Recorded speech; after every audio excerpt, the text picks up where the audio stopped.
राधे राधे। हरे कृष्णा। कैसे हो आप सभी लोग? आशा करती हूँ आप सभी परम मंगल में होगे, स्वस्थ होगे, अच्छे होगे। आप सभी लोगों को पता है कि पितृपक्ष चल रहा है और ऐसे में पितृपक्ष में मैं हमेशा कहती हूँ कि पितृपक्ष में पितृ द्वार खुल जाते हैं और जब पितरों के द्वार खुल जाते हैं तो पितृ जो हैं वो धरती लोक पर किसी न किसी रूप में हमारे यहाँ पे आते हैं, इस कामना से कि हमारे जो कुल के लोग हैं वो हमारा तर्पण करेंगे, हमको अन्न जल देंगे।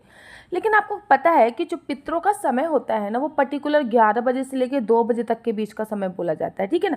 क्योंकि पितृ संबंधित कार्य दोपहर को ही होते हैं। लेकिन बड़े मन में संशय आता होगा कि आखिर पितृ संबंधित कार्य दोपहर को क्यों होते हैं, इसके पीछे क्या कारण। देखिए, पितृपक्ष पितरों का याद करने का समय माना जाता है। भाद्रपक्ष शुक्ल पक्ष की पूर्णिमा को ऋषि तर्पण से पितृपक्ष प्रारंभ होता है और यह अश्विनी कृष्ण अमावस्या तक चलता है, जिसे महालय कहते हैं।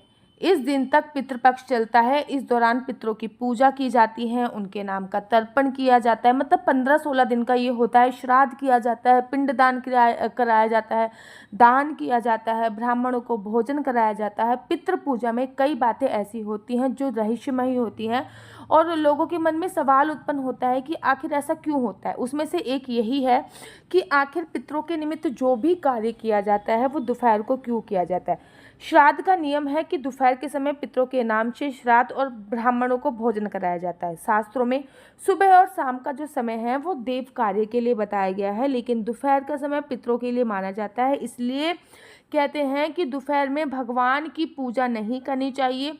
दिन का जो मध्य का समय होता है वो पितरों का समय कहलाता है। दरअसल पितृ जो है वो मृत्युलोक और देवलोक के मध्य में निवास करते हैं, जो चंद्रमा के ऊपर बताया गया है। एक बात तो ये हो गई।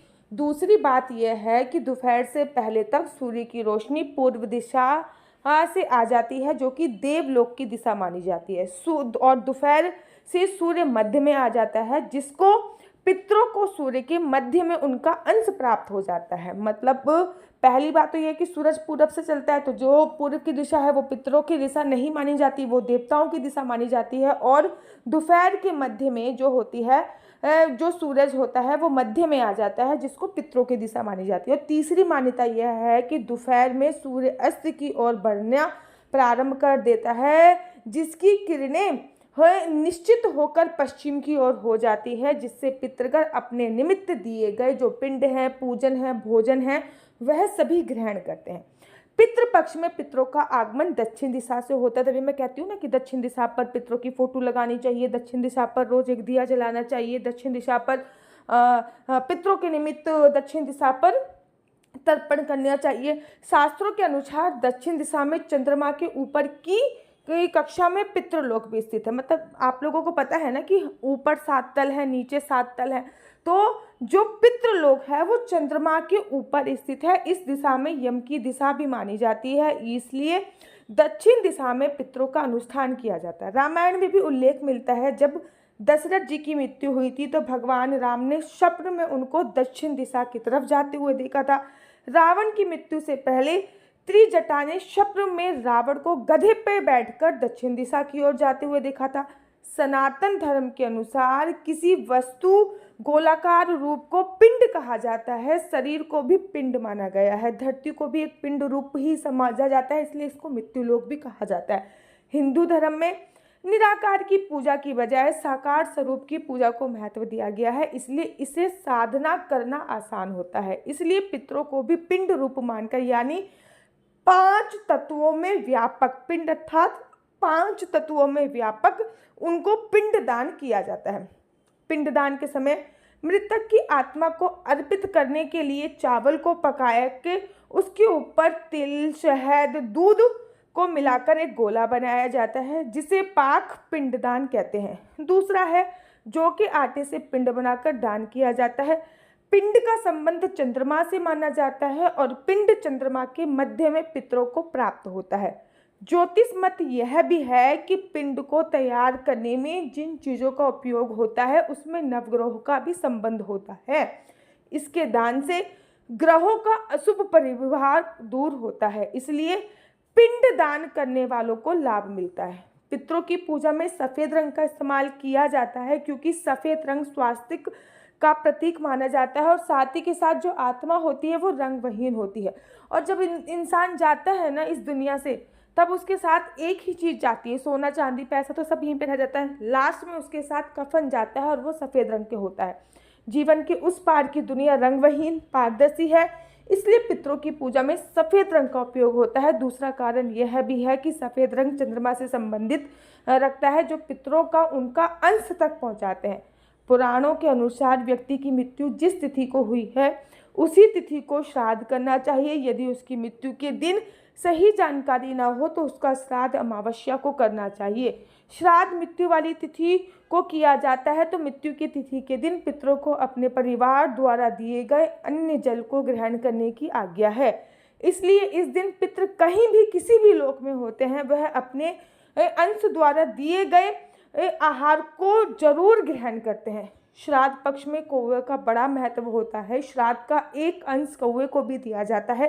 कौवे से संबंधित पुराणों में एक विचित्र बात बताई गई है। मान्यता है कि कौवा अतिथि आगमन का सूचक एवं पितरों का आश्रम स्थल माना गया है। श्राद्ध पक्ष में कौवा अगर अपने आपके द्वारा दिए गए अन्न को पाकर ग्रहण कर लेता है तो पितरों की आप पर कृपा हो जाती है।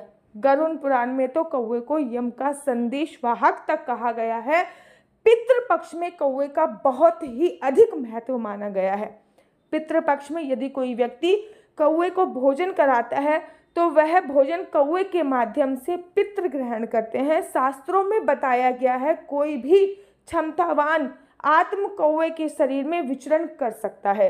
यह यम का दूत भी माना गया है। आपको पता है कि अश्विन के महीने में कृष्ण पक्ष के 16 दिन कौवे हर घर की छत पे मेहमान के रूप में होते हैं। आपने देखा होगा। वैसे तो कौवे कहीं भी नहीं पाए जाते हैं, लेकिन जैसे ही पितृपक्ष प्रारंभ होता है ना, कौवे के दर्शन हो ही जाते हैं। लेकिन इन 16 दिनों में तो कौवे कहीं ना कहीं से आ ही जाते हैं।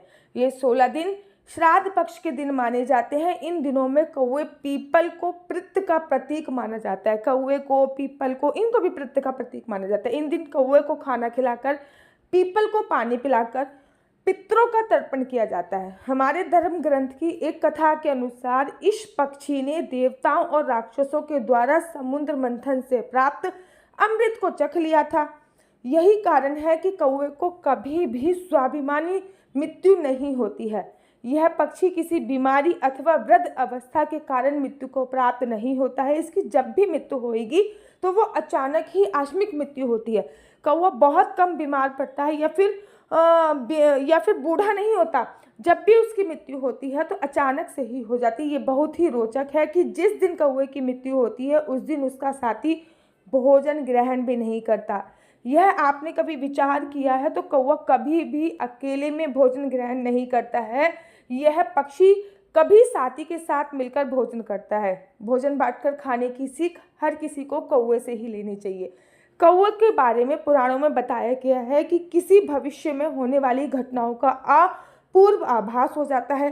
कौवे को यम स्वरूप भी माना जाता है और न्याय के देवता शनिदेव का वाहन भी माना जाता है।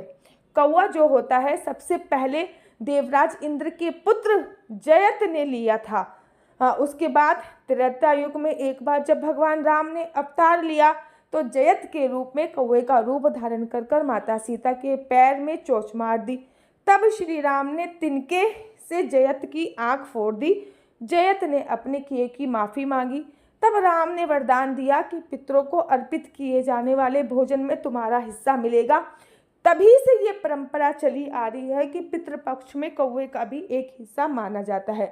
पितृपक्ष का जो समय होता है वो 11 बजे से लेकर 2 बजे तक का ही होता है। आप सुबह सुबह जल्दी में पितृपक्ष, पितृतर्पण या फिर पितरों का निमित्त खाना भोजन इत्यादि करके मत जाइए। पूरे साल भर में ये 15-16 दिन ही होते हैं जब पितृ आपके पास आते हैं। उनके लिए आप 1 या 2 दिन की छुट्टी तो अपने ऑफिस से कर ही सकते हैं। याद रखिए, पितरों के आशीर्वाद के बिना संतान उत्पन्न असंभव है।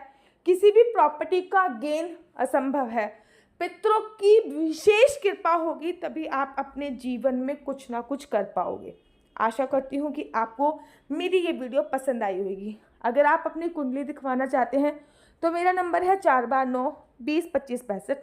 मैं दोबारा रिपीट कर देती हूँ, 4/9 20, 25, 65 आपका बच्चा क्या साइड लेगा, आपके संतान का योग कब बन रहा है, आपके हस्बैंड या फिर आपका बच्चा जॉब करेगा या बिजनेस करेगा, बिजनेस करेगा तो किस फील्ड में बिजनेस करेगा, जॉब करेगा तो किस फील्ड में जॉब करेगा, कौन सी साइड उसको लेनी चाहिए, कौन सी स्ट्रीम उसको लेनी चाहिए, किस चीज़ में अपना करियर बनाने चाहिए, आपके संतान का योग कब है, और ये सारी जानकारी मैं आप सभी को कुंडली के माध्यम से प्राप्त कराती हूँ।